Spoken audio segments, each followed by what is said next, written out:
जय श्री कृष्णा। राधे राधे फ्रेंड्स। आज मैं आप सबको पाप मोचनी एकादशी व्रत कथा सुनाने वाली हूँ, जिसे सुनने से 1000 गौदान का फल प्राप्त होता है फ्रेंड्स। तो कथा पूरा सुनिएगा फ्रेंड्स। कथा सुनने से 1000 गौदान का फल प्राप्त होता है। पाप मोचनी एकादशी की कथा सुनने मात्र से। हाथ में पुष्प लेकर हम कथा पढ़ेंगे। खाली हाथ कथा नहीं पढ़ी जाती है, हाथ में पुष्प हम लेकर कथा पढ़ेंगे। कथा इस प्रकार से है। एक समय युधिष्ठिर ने पूछा, हे यदुनंदन, अब आप चैत मास की कृष्ण पक्ष की एकादशी का नाम तथा उस व्रत को करने की विधि क्या है, यह सब कथा महात्म्य सहित वर्णन कीजिए। भगवान श्री कृष्ण जी ने कहा, हे धर्मपुत्र, एक बार राजा मान्यधाता ने भी लोमस ऋषि से यही प्रश्न पूछा। तब लोमस ऋषि ने कहा, हे राजन, चैत मास के कृष्ण पक्ष की एकादशी का नाम पाप मोचनी है। इसका व्रत करने वाले के सभी पाप नष्ट हो जाते हैं। इस संबंध में मैं तुम्हें एक कथा सुनाता हूँ।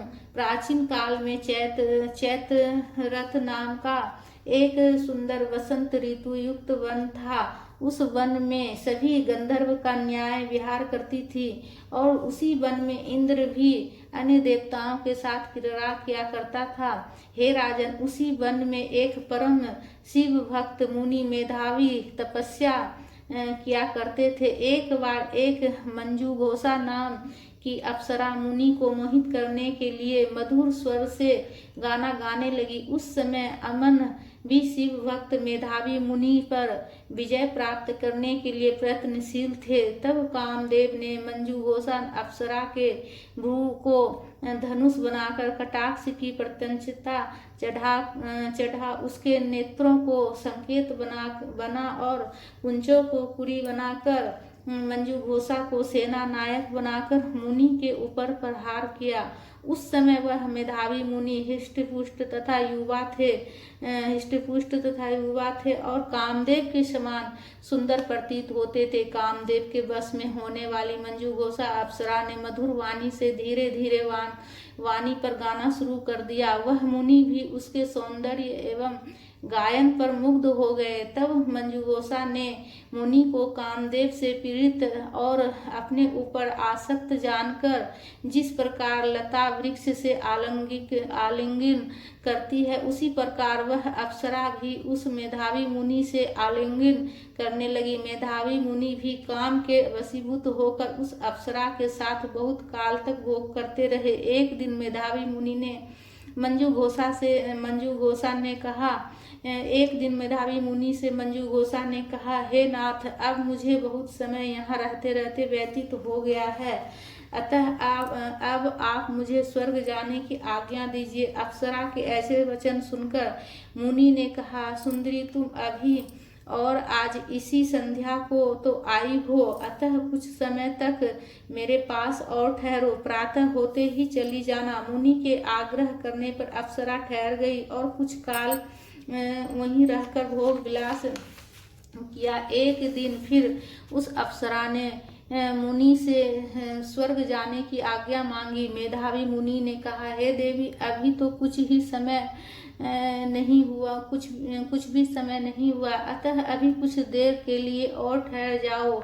अप्सरा ने कहा, हे मुनि, आपकी रात्रि का तो अंत होता ही नहीं दिखाई देता है, मुझे यहाँ आए बहुत समय बीत गया है। मधु घोषा के ऐसे वचन सुनकर मुनि को आत्मा ज्ञान प्राप्त हुआ और उन्होंने जब भोग विलास करने के समय का विचार किया तो 47 वर्ष 7 माह 3 दिन व्यतीत हो चुका था। यह सोचकर मुनि उस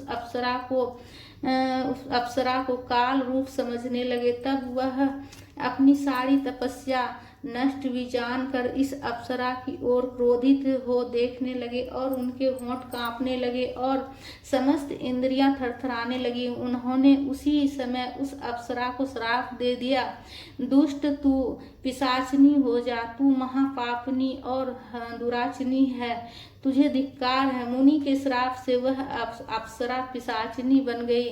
तब उसने मुनि से कहा, हे मुनि, अब आप क्रोध का परित्याग कर प्रसन्न हो जाइए और इस श्राप के निवारण का उपाय कीजिए। इतनी बात सुनकर मुनि ने शांत भाव से कहा, अरे दुष्ट, तूने मेरा सारा तप नष्ट कर दिया, परंतु फिर भी मैं तुझे इस श्राप से मुक्ति पाने का उपाय बताता हूँ। तू चैत मास के कृष्ण पक्ष कि पाप मोचनी एकादशी का व्रत कर। इसके करने से तेरी यह पिशाचनी की देह छूट जाएगी और तुमको मुक्ति मिलेगी। तब मुनि ने उसे व्रत का विधि विधान आदि सब बता दिया। मेधावी मुनि अपने पूज्य पिता श्री च्यवन ऋषि के पास अपने पापों का प्रायश्चित करने चले गए।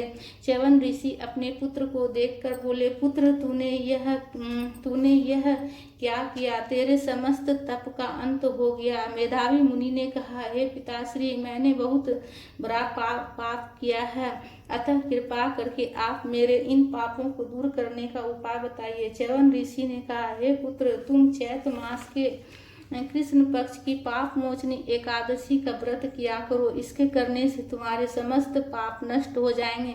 पिता की आज्ञा से मेधावी मुनि ने विधि पूर्वक उस पाप मोचनी एकादशी का व्रत किया, जिसके प्रभाव से उनके समस्त पापों का अंत हो गया। उधर वह अप्सरा भी पाप मोचनी एकादशी का व्रत कर अपने समस्त पाप से मुक्त हो गया और पिशाचनी देह छोड़कर सुंदर रूप धारण कर स्वर्ग लोक को चली गई। लोमस ऋषि बोले, हे मान्यदाता, इस पाप मोचनी एकादशी के व्रत के प्रभाव से मनुष्य के समस्त पाप दूर हो जाते हैं। इसकी कथा सुनने मात्र से और पढ़ने से 1000 गौदान का फल प्राप्त होता है। इस एकादशी के व्रत में चिरौंजी का सागर लिया जाता है। पाप मोचनी एकादशी व्रत कथा महात्म्य संपूर्ण हुआ। कथा पढ़ने के बाद हाथ में जो पुष्प है वो प्रभु के चरणों में समर्पित करेंगे।